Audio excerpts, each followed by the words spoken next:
Okay, so this is like a rule that differentiates any power of x, and it makes it so, or it turns out to be something really easy. So you might have noticed that when we were doing the when we were doing derivative of x and powers of x from before, you might notice that we're getting a really sort of simple pattern, and it turns out this pattern is, well, okay, let's say we have f of x, and we have our derivative. Okay, let's say, well, if we had some constant, so let's say 1, well, then the derivative is 0. And if we had some, some value of x, like this, then our derivative was 1. Okay, if we had x squared, then our derivative is 2x. X cubed, our derivative is 3x.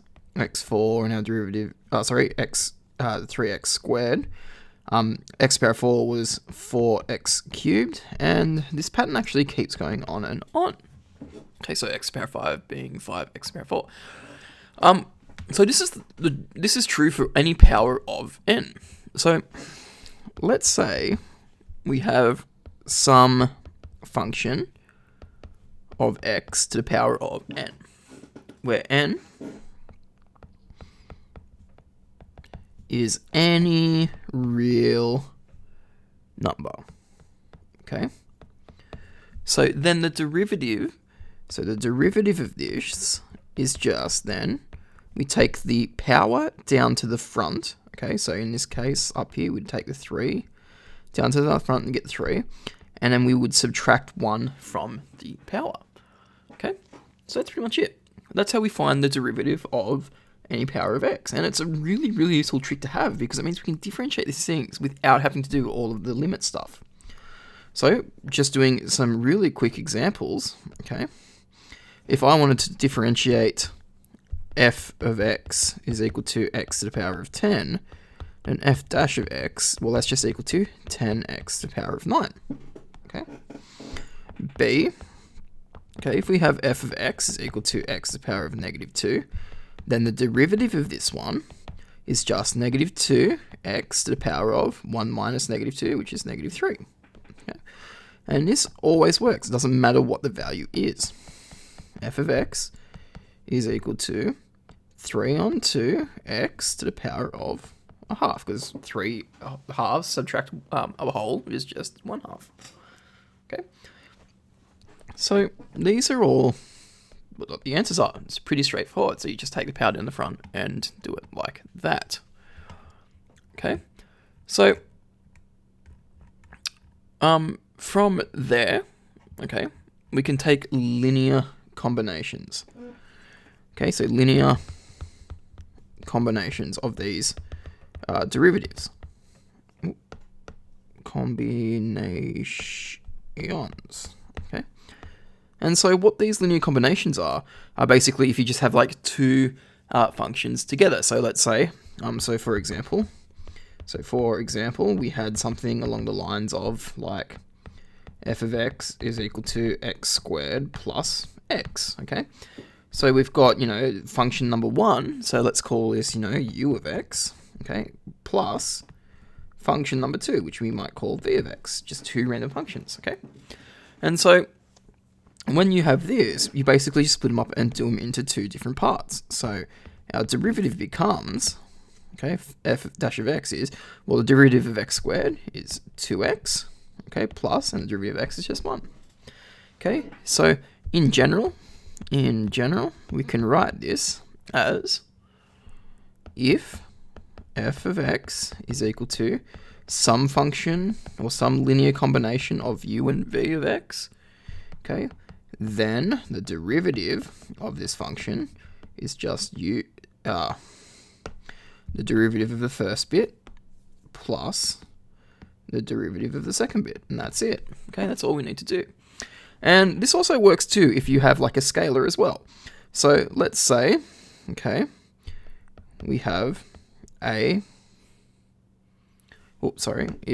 f of x is equal to a of some function, so like some linear or some scale of some function, okay, then the derivative of this one is just equal to a lots of the derivative of that.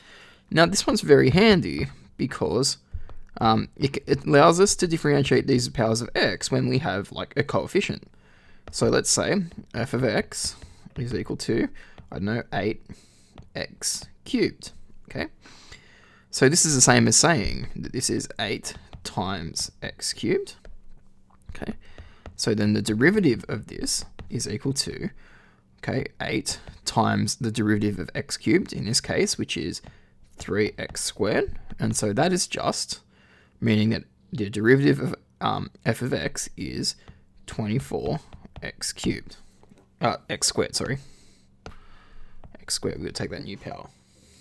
Okay, so that's a linear combination. So it's basically just a combination of the two. So let's have a look at some examples for this one. Okay, so some examples for this one.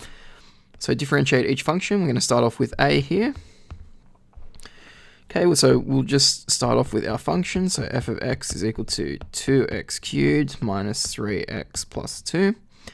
So our derivative, f dash of x, is equal to 6x squared minus 3. Okay, so just the two individual parts. Okay, it doesn't matter how many you have, you're always going to be able to do this by breaking it up into individual bits. So f of x for part b, okay, is equal to a half x4 minus a half x squared. Okay, so my derivative for this case is it's just a half times, or in fact, actually, I'll tell you what we'll do. We'll write this all out like I did before. I just want to keep that. So f of x is the same as a half times x to the power of 4 minus, that should be, not a plus, minus a half times x squared. Okay, so that means our derivative, okay, is just a half times 4x cubed, okay, so the first bit, minus a half times 2x, okay, and subtract the 1 from the 2, it becomes a 1. So that means our derivative is, well, a half times 4, that's 2, so 2x cubed, minus a half times 2, well, that's just 1, so it becomes 2x cubed minus x. And that's our derivative, okay? Now we've got one more. Okay, so this is a combination, so expanded out. So what we're going to do in this case is we're going to actually expand the brackets. So we're going to do x times these ones, and we're going to minus 2 times these ones, just to remind ourselves. So x times x squared is x cubed, x times 3x is 3x squared, x times negative 2 is negative 2x. Okay, doing the next one, we get negative 2x squared. Okay, negative 2 times 3x is negative 6x, and then negative 2 times negative 2 is just a positive 4. Whoop.